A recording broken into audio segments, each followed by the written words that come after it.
ಜೊತೆಗೆ ಮತ್ತೊಂದು ಪ್ರಮುಖವಾಗಿರ್ತಕ್ಕಂಥ ಅಂಶ ಅಂತ ಹೇಳಿದ್ರೆ,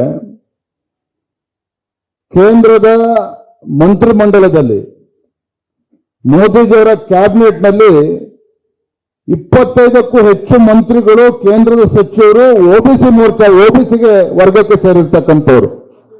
27 ಜನ ಕೇಂದ್ರ ಸಚಿವರು ಒಬಿಸಿ ವರ್ಗಕ್ಕೆ ಸೇರಿರ್ತಕ್ಕಂಥವ್ರು. ಪ್ರಧಾನಮಂತ್ರಿಗಳು ಕೂಡ ನಿಮ್ಗೇನು ಹೇಳ್ಕೊಡ್ತಕ್ಕಂಥ ಅವಶ್ಯಕತೆ ಇಲ್ಲ, ಖುದ್ದು ಪ್ರಧಾನಮಂತ್ರಿಗಳು ಸಹ ಹಿಂದುಳಿದ ಸಮಾಜ ವರ್ಗಕ್ಕೆ ಸೇರಿರ್ತಕ್ಕಂಥ ಒಬ್ಬ ಪ್ರಧಾನಮಂತ್ರಿ, ನಮ್ಮ ಹೆಮ್ಮೆಯ ಪ್ರಧಾನಮಂತ್ರಿ ನರೇಂದ್ರ ಮೋದಿಜಿಯವರು. ಜೊತೆಲಿ ಮತ್ತೊಂದು ವಿಶೇಷ ಏನಪ್ಪಾ ಅಂತ ಹೇಳಿದ್ರೆ, ನಾನು ರಾಜ್ಯದ ಅಧ್ಯಕ್ಷನಾದ ಮೇಲೆ ನಮ್ಮ ರಾಜ್ಯದ ಪದಾಧಿಕಾರಿಗಳು 26 ಜನ ಪದಾಧಿಕಾರಿಗಳಲ್ಲಿ 11 ಜನ ಪದಾಧಿಕಾರಿಗಳು ಒಬಿಸಿ ವರ್ಗಕ್ಕೆ ಸೇರಿರ್ತಕ್ಕಂಥವ್ರು. ಯಾಕೆ ಈ ಅಂಶವನ್ನು ಉಲ್ಲೇಖ ಮಾಡ್ತಾ ಇದ್ದೇನೆ ಅಂತ ಹೇಳಿದ್ರೆ,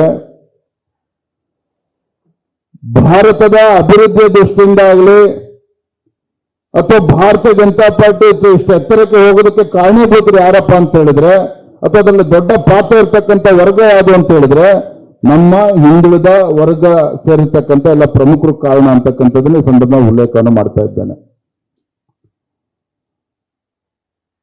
ಆತ್ಮೀಯ ಕಾರ್ಯಕರ್ತ ಬಂಧುಗಳೇ, ದೊಡ್ಡ ಜವಾಬ್ದಾರಿ ನಮ್ಮ ಮುಂದೆ ಇರ್ತಕ್ಕಂಥದ್ದು ಮುಂದಿನ ಲೋಕಸಭಾ ಚುನಾವಣೆ.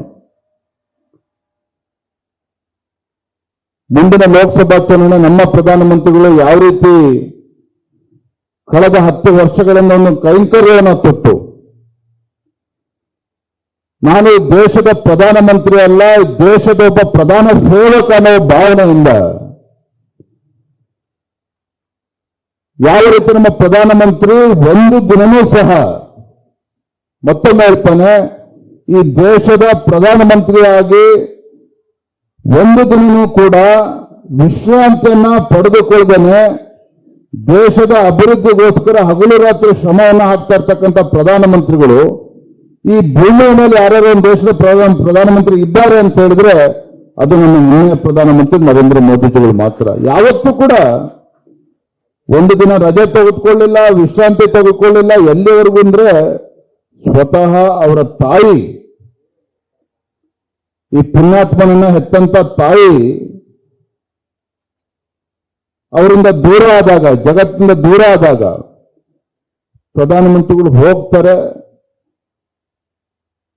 ಆ ಒಂದು ಅಂತ್ಯಕ್ರಿಯೆಯನ್ನ ಪೂರ್ಣಗೊಳಿಸ್ತಾರೆ ಶಾಶ್ವತವಾಗಿ.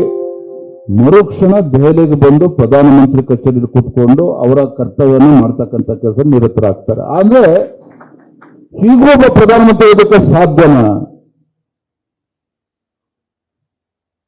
ತನ್ನ ಬಗ್ಗೆ ಚಿಂತನೆ ಮಾಡದೆ, ತನ್ನ ಕುಟುಂಬದ ಬಗ್ಗೆ ಚಿಂತನೆ ಮಾಡದೆ 24 ಗಂಟೆ ದೇಶ ದೇಶ ದೇಶ ಅಂತೇಳಿ ಆ ದೇಶದ ಅಭಿವೃದ್ಧಿ, ನನ್ನ ಭಾರತ ದೇಶ ಇವತ್ತು ಸಮೃದ್ಧಶಾಲಿ ರಾಷ್ಟ್ರವಾಗಿ ಪರಿವರ್ತನೆ ಆಗಬೇಕು. ಇವತ್ತು ಭಾರತ ಅಂತ ಹೇಳಿದ್ರೆ ಇವತ್ತು ಆರ್ಥಿಕವಾಗಿ ಸದೃಢ ಆಗಬೇಕು.